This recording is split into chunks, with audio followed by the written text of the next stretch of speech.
involved in? And how did you build that into whatever deal you're trying to make?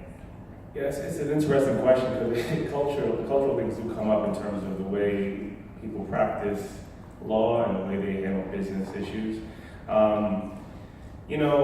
One of the things that I'm a proponent of is asking lots of questions if you're in a space that's outside your familiarity, and not being embarrassed to do that, because you'll discover that you'll be able to pick up on or ferret out things that are a little askew, aren't right? So for example, I was doing this deal with these folks in China. These aren't like just regular people. These are like people with lots of resources and it's a big organization. And they're like, we're gonna license the rights from this company A, but then you're gonna pay company C in the Cayman Islands this, and then I'm like, we talked to the tax firm. I was like, wait a minute, this doesn't add up, right? And they were trying to pay taxes, which would ultimately, expose, our organization to taxes and also maybe penalties and other issues. So I guess my point being is that if things don't make sense, or even if things make sense, but you're like, I don't understand it, because it should make sense, but it doesn't, ask tons of questions, because, some organizations in parts of the world are a little bit more laissez-faire when it comes to regulatory issues. And the other thing too is, because as Jimmy pointed out, a lot of these businesses that are controlled or have partnership by the state authority, that authority carries a lot of influence on how that deal plays out. So you can be teed up, ready to go, financing, everything is locked and loaded, but all of a sudden you have to get state approval, and you're supposed to go to production right next week.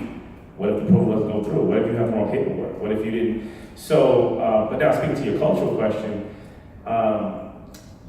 it's funny, it's hard to, every country is going to be different and every situation is going to be different, but to the degree you can kind of work alongside or get the help of local counsel, it's hugely and immensely beneficial, because they can explain some of these nuances that you may not be able to understand. Like, well, why are they harping on this issue? Why don't they get back to us? Why are they speaking Chinese over the phone and we're speaking English and we don't know what they're saying to each other? You know what I mean? That's kind of rude. What are you guys talking about? It's just one of those things. You just adapt the best you can and try to marshal the resources you have to address those issues, I guess. And one of you can take on this. I know that in some jurisdictions, some countries or regions, they have moratorium on certain content that's going to come in. So if you're trying to do an international deal, do you have to worry about things like that? I know China, for example, has a moratorium on how many movies from the U.S. can come to the market. Although they end up in the market anyway, but not in the ways that most of us do. Yeah. But how do you deal with things of that nature? I haven't really had to deal with that so much. Have you?